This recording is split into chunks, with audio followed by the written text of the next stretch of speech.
You ask Tiger to solve. This deals with linear equations with one unknown. The final result is y equals -5. Let's solve it step by step. Simplify the expression.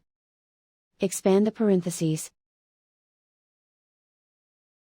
Simplify the arithmetic. Group all y terms on the left side of the equation. Subtract y from both sides. Group like terms.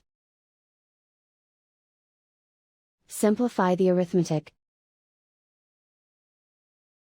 Group like terms. Simplify the arithmetic. Group all constants on the right side of the equation. Subtract 1 from both sides. Simplify the arithmetic.